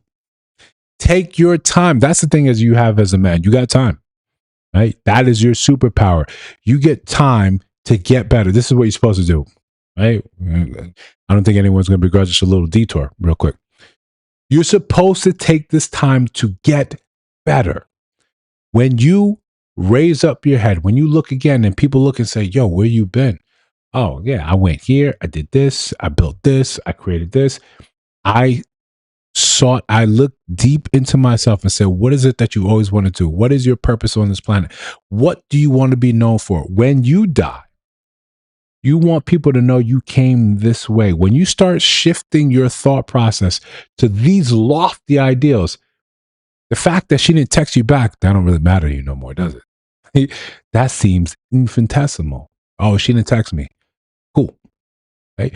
I'm sitting here trying to publish another book. I'm trying to grow this channel.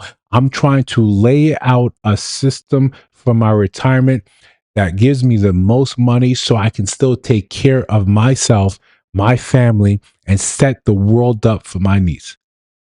She didn't text me back. Yeah, who gives a shit? Yeah, who gives a shit? Then you get to be selective, right? Then you get to say, yo, who are you and why do you deserve to be in the sphere I've created? This amazing thing that I put together. Why now you get to be the one that you are choosing the reality. You get to say no. You get to say, oh, that's cute. That's cool. Right? All that. It sounds good. Oh, no. Cool. This doesn't align with what I got going. Now you get to be the chooser. But a lot of men, we wait too long. And we think that because women get older, that somehow we get the choice, right? That they come along, we say, hey, we can say yes, no. A lot of women are very much like men. They say, I'm ready to be alone, right? If that means I can't get the type of man I want, I can't get the things I'm looking for, I'd rather be alone. Give them that credit. Give them that due. They're not going to, a lot of women are not going to get desperate as they get older. They're just going to say, okay, I played the game and it just wasn't my season. That's fine. All we have to do, we have to pivot, look and find what we're doing for our lives and be completely satisfied with that. If I never have kids, I will regret it, but I hope to die with a bunch of regrets. Every night I go to bed, I've got regrets. I say I could have been more efficient here. I could have tackled this project. I could have booted up my PS5. I'm not sure the shit even works. I haven't booted up in a year and a half, 2 years. But it's on the list of things I want to do. I want to speak more Spanish. I want to play more chess. I need to edit more and more videos. I got to monitor the data. I've got to not monitor the data so I don't go crazy about it. I've got a whole other job. I've got a whole other real estate business. I've got mail that's piling up that I need to sort through. I've got bills that need to be paid. So people that actually have heat and gas, all these things. Every day I go to bed, I'm thinking I could have done a little bit more. And then the alarm goes off and it's 4:30 in the morning and it's time to go to the gym. I'm going to go to the gym. Because by the time I look up, by the time I run into you from high school, by the time I run into you from we used to know each other, I want you to look and say, I thought you were supposed to fall off. I was waiting for you to fall off. And you look at them and say, nah, that was never in the program. A lot of the stuff that occupies our attention when we're walking through this minefield, you end up realizing a lot of it is infinitesimal. It's not important. It's not important. Right now, in the space, it matters. It matters the most. So, like she's saying, You know, it's not all men. Can you blame women for being cautious? No, I can't blame for being cautious. I can't blame for being cautious, especially when you feel like your life's in danger. I can't blame for being cautious. Can you blame men for being cautious as well? I don't think you can. I think it's a fair game. You gotta play this game and say, okay, it's not all men, but it's enough. You think it's enough of them, right? This is where I got to interject a little bit of reality into a lot of these things. It's always a small percentage of men that's committing these crimes. They're so heinous that you become so fearful, and your emotions come in and say, the best way to protect myself is to blame all these men. That it's all their faults. That way I'm safest. As a black man, if I say all white people are evil, will I protect myself from the evils of a small minority of white people? Yeah. Will I miss out on a fuck ton? Yes. Yes. If I look and say all these women, all they want is my gold. All they want is the resources that I've acquired, all the things I've been able to build. Yes. Can you find women out there? Undoubtedly. Yes, absolutely. But what happens when you realize that that's a small minority? Well, how many women did I protect myself from? I protected myself from everyone that had the chromosome to make up to be a woman. I said, no, you are out. You're on the outside. I'm going to protect myself from you. How many relationships do I miss out on? And not just relationship in terms of intimate, in terms of sexual, in terms of things that could have changed and shaped your life for the better. I've closed myself off to the world because I wanted to be safe. Emotionally, it sounds good. All this makes sense. All this makes sense in that sort of sense. And you see this repeated time and time again by women online. And then what happens? They go out and grab a man. They go out and grab a man. Oh, but it's not all you, right? It's not all you. But you understand why we're cautious of all of you, but not mine. Mine is fine. Mine is fine. While you sit here and struggle because you listen to the same thing I'm saying, I'm cuddled up at home with this dude. I'm having his babies. I'm living a great life. All the stuff I told you to worry about, I'm not worried about. I've never been worried about it. I needed to sell you something. I need to extract the resources from your pockets into mine. And I'm fine with it. I'm fine with it. And I hope you could forgive me, but not really, because I don't know you, and I don't care about you. The game women play with each other is mind-boggling. There's a new type of pandering that women been doing lately, and it's where you got a very unattractive woman who gets online and she'll say how she be disrespecting men, how she be talking to men crazy, basically how she be out here having her way. But we can look at her and tell that that's not what's really actually happening in real life. Right? But for the sake of the internet and for her to impress the girls, she know the girls like that kind of stuff. This is an easy way to go viral. It's an easy glitch to go viral. If you want the video to go viral, you want the likes, the comments, all you got to do is give some wild take about how you disrespected a man, how you said something crazy to a man, how you be out here just having your way, being able to do whatever you want when it come to men. And these women hate men so much that they'll let an unattractive woman get away with this. You know she lying.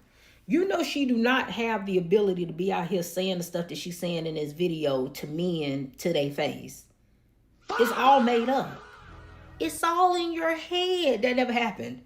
That never happened. You never set up and said that to no man. No man ever let you say that to him. There is a privilege of prettiness that you have to have in order for men to just be letting you say crazy stuff, especially if that man is a desirable man. And now we're going to have the real conversation about this.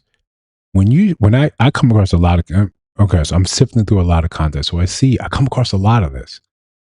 When you see a lot of women saying that and they give their story time, and the first thing, like, I'm stuck at the door. If we're entering the house of the story time, of the fable, I'm stuck on the porch. I'm stuck on the stoop. I can't enter the house because flat out, I don't believe you even have the date. I'm looking at you and I'm understanding what men want. And I'm putting the caveat, understanding that what I want is a different type. What most men want may be different. I like you fit, right? I like that. But you're saying this and you're out of shape. You're awfully awful out of shape. And you're saying that this man was head over heels running and gunning for you. Okay, I believe you. Right? I've got to allow that. And then the next woman, and then the next, and then the next, and then the next, and then the next, and then the internet's filled with this. And they're all doing some variation of the worst thing you've ever heard in the world. Right? The worst thing you've ever heard. Card decline, right? You can't pay. He's asking you to pay, right? He's burping. He smells like shit. He wasn't prepared for the date. He said this. He's out of line. It just becomes the worst and the worst and the worst and the worst. And to some point, someone's got to say, it's like, what are you talking about? I just don't believe you. I just don't. I have to question the validity, the veracity of any of this. Did this actually happen, or is this simply for likes? Is this clickbait? Is this enough just to get you on the path where you're like, yeah, this is it. This is how it goes. This is all what it's about. I want us to have real conversations where we're being realistic about what's happening online. And I think again, I'm just one channel in the swamp of what's happening, but I'm a firm believer when we stay silent, we become complicit in a lot of the behaviors. We let it rock. We let it go instead of saying, hey, let me stop this right here. I'm not saying it's the same, but someone looked and said, someone's got to fight the Nazis. Someone's got to cross the Atlantic and say, no more. Right? Let us be the channel, right? Let us protect the brand and say, yo, no more, no more. No more. We can't just sit here and allow this a lot of stuff to happen. All the negativity on social media is men. But they want to be treated like women because they want the woman to walk on the outside of the sidewalk. They want the woman to open the car door for them. They want the woman to pay for the drinks. They want the woman to arrange the dates. So you want the woman to be the man, but then you go online and want to about gold diggers and women being after your money. So it's like, which way do you want it? It's funny how men get all up in arms and all offended and keyboard warriors. Like, so let's just keep count what's happening here. It's all right. We're lamenting about the men as usual, right? It's not a new day. It's a regular day. Any day of the week, any time USA, any place, anywhere USA. Men are the ones that are negative online. They're the ones complaining. They want women to walk on the side of the road. And I get that from an evolutionary point of view, not even evolutionary, historical point of view, where this was the buggies, this was where the accidents could drive this way, it could happen. You could hit the cobblestones and splash up some dirt, debris on what detritus on her and her dress, and you look this way. We don't have that type of society. And remember, this was an act of chivalry. This wasn't an act of a man being man. This is not a masculinity thing. This is an expression of it. I do this because it's a favor to you. If a car is coming, let's be realistic today, right? With the speeds that cars can actually attain today, modern vehicles can attain today, me being the first one to get crushed is not going to save your life. You're still going to die. But any woman that's walked with me in real life knows, yeah, I will put you on the inside, right? I will put you on the inside. And this has nothing to do with whether or not I'm trying to sleep with you. I'm just saying, okay, this is just, I know it means more to you than it means to me, and the practicality reasons here in my head is what it is. But I'll adhere to that. A lot of this stuff that they're saying, all right, this is what the evils of the internet is. These are men complaining. They want you to open the car door. Now I'm gonna call foul. There's a flag on the play. Really? Really? If we could have real conversations and ask each one of them, have you actually seen that? Or are you playing the girls' girl game and trying to just put more content out there to make it seem like you guys have a point? And then, of course, we get really negative. Lame. Where I know like half of them would not talk to women like that in person because most of them are probably incels and are probably scared to even talk to women. So the minute they see an opportunity to bash on them, they're like, oh, here we go, guys, get in. Now remember, right, from this whole conversation, that it's the men that are negative ones online. But remember and pay attention how quick we're how often we'll go there to call men incels, to say there's something wrong with them, that they are lacking in some sort of sense, in some sort of way. It's their fault. This is what men are looking at and say, we either don't occupy the same internet, or you're being shielded from the algorithm that men are inundated with, where we're constantly called incels, we're constantly called sassy, where we're constantly called that we're gay, DL, that there's something deficient with us, why we don't seem to adhere to whatever the women are saying. This is just a reality for a lot of us, right? But like most things, right? And we don't want to keep you up too late, right? If you guys are doing East Coast, we'll talk about it.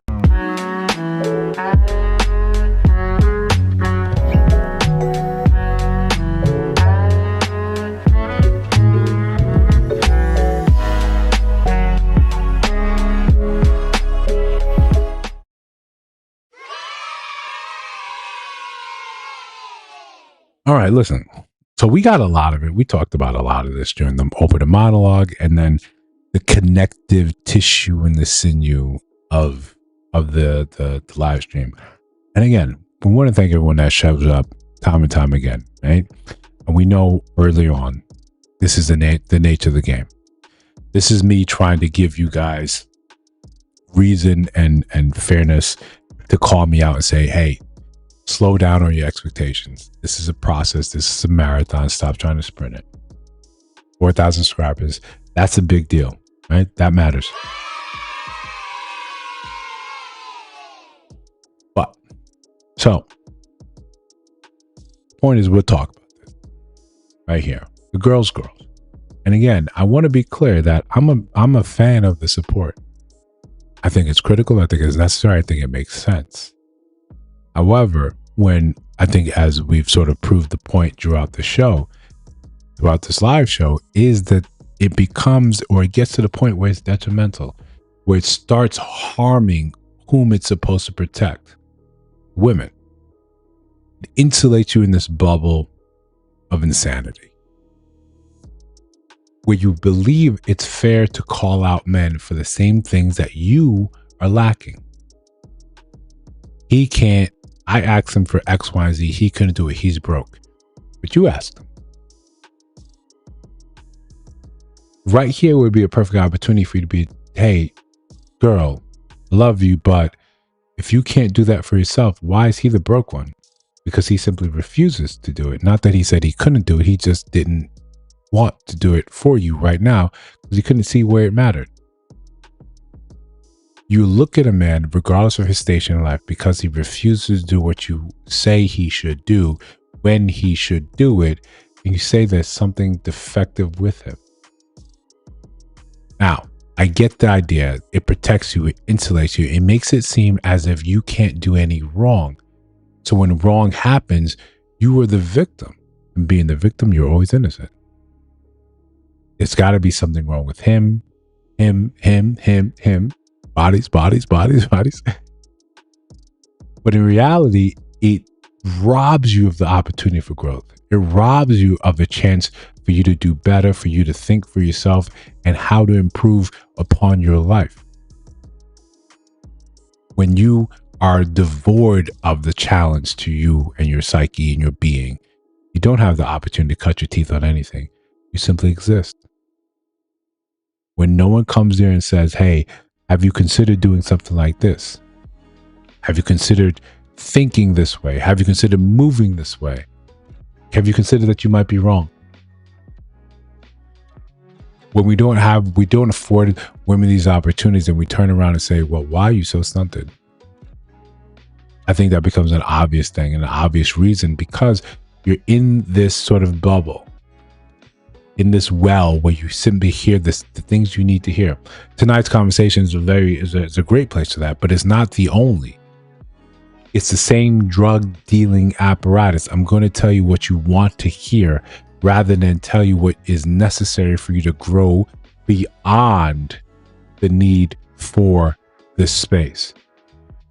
I want you to do better where you don't feel like you need to buy tickets to hear us tell you to pander to you. The real goal should be improvement. The real goal should say, just like a therapist, you shouldn't be going to your therapist for 1, 2, 3, 4, 5 years.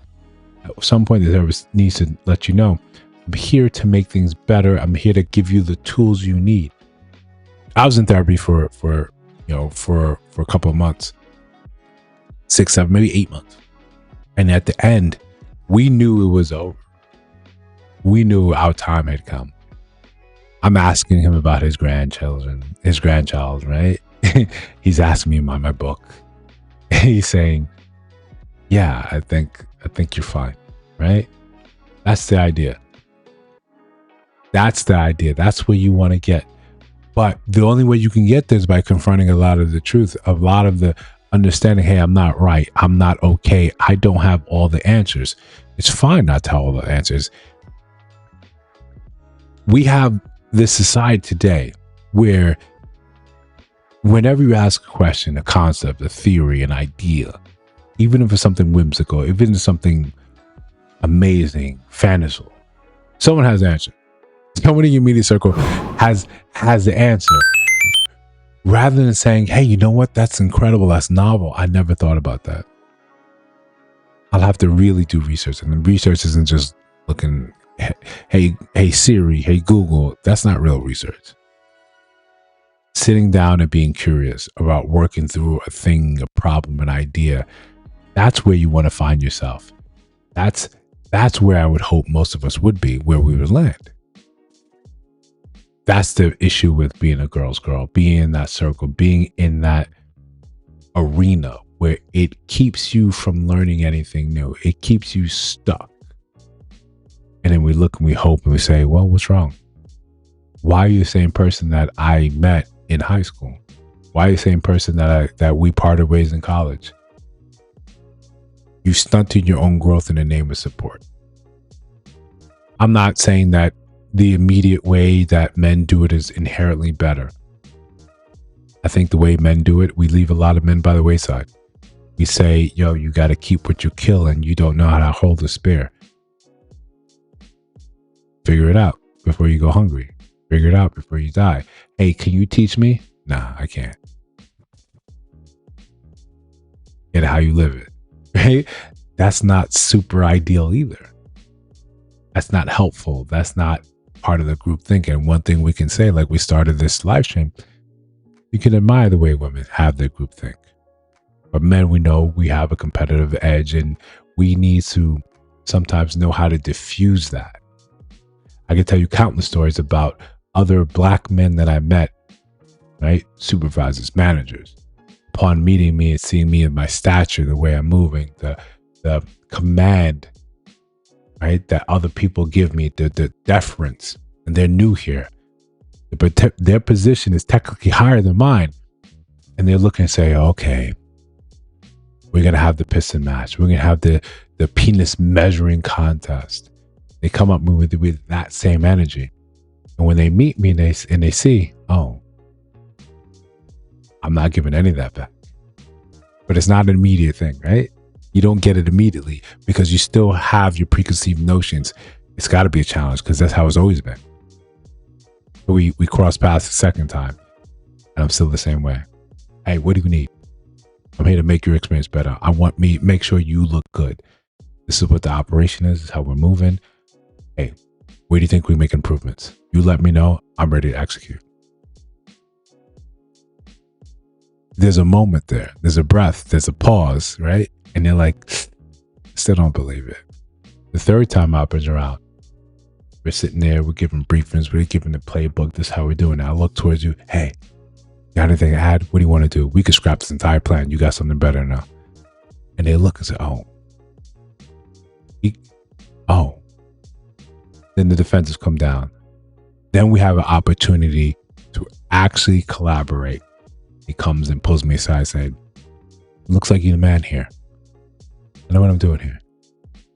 What do you want to change? I don't want to change anything. Keep doing what you're doing. Now you support me and I'm supporting you. And all it took was a little bit of sacrifice of the ego. And yeah, I can be the first one to admit this is a difficult thing for men to do. This is an extremely difficult thing for men to do. Doesn't mean it's impossible. It's always available. It's completely possible. You can make this happen. When I observe women, I'm just simply an observer, right? But I have the inside track when I talk to a lot of you. Part of the problem is when you buck the trend, they're ready to excommunicate you. They're ready to say, cool, You have to adhere. If not, you sacrifice the potential relationship we all have. I'll kick you out. Have you floating in the wind. And one of the scariest things for us as humans is to be lonely. You're left out there. And deal with that. Deal with that trauma. Deal with that feeling of listlessness. So it's an effective bludgeon. It's an effective tool. It's something the church has used, had used for centuries. The problem is most tools, most bludgeons, as they are, eventually lose their sting. You get more and more people say, this is bullshit. All the stuff that you're adhering to hasn't got me the results I wanted. And that's what I hope that a lot of people start looking at, men and women. This is genderless. You start looking and saying, the things that I was faithful towards, I was loyal to inefficiency, wasn't getting me the outcomes I want. Your best thinking and the groups got you exactly where you are today. It's high time we start thinking and saying, well, what is it that I want? Is what I want, is it lined up with the group? When feminism came around and looked at women and say, hey, you don't have to work in the house anymore. You can do exactly what you want to do. And some women say, I want to work in the house. I want to be a wife. I want to be a homemaker. I want to raise my kids. They looked at them and they spat at their feet. Like, get the fuck out of it. You get the chance to do anything you want. So yeah, cool. I understand. I still want to do this. You got shamed. You got thrown out the community. But here we are, pulling the veil apart and seeing how many of these creators that have spewed the same things all the time. They're like, no, I want to be married. I'm eager to leave you guys in alerts. Someone comes along, hey, good luck. Too bad. So sad. I'm here. I'm living my best life. Oh, you believe what I said? I don't even remember when I said that. I remember the check it garnered. I remember how you and a million other people came to that stream, to that TikTok, to that video, and pumped it up. As long as I got paid, I was good. But even if you unsubscribe now, you unfollow now, I've got the millions. It's in the bank. It's there. I got the ring. I'm going to have a lavish wedding in Paris that you were not invited to. I will never think about you again. This is part and parcel of the girls, where you have to realize this could be at the end of the road for you. As you adhere, as you uplifted the ideals and defended it, even when that inkling, even when the back of your mind was screaming, this shit is wrong. You still did it because going against the grain seemed even worse, even a more terrible idea. But like we say often, for those who know me in real life, someone's got to fight the Nazis. Someone's got to go out there and say enough. Yeah, it may not be pretty, it may be gruesome, maybe the first one, on the shore as it gets, mowed down, but you showed the way, you blazed the path. People are better for it. People are better for it. That's my 2 cents on the idea. As always, you can let me know if you disagree or not. The replay gang, I hope you guys enjoy this. We'll be setting up the 24-hour stream. I want to see what that can garner us. But again, 4,000 subscribers. Thank you all. Thank you all. Thank you all. And if you're watching this, talking to myself, if you're watching this in 4 years from now, let me know how we did. I'll see you all in the next one.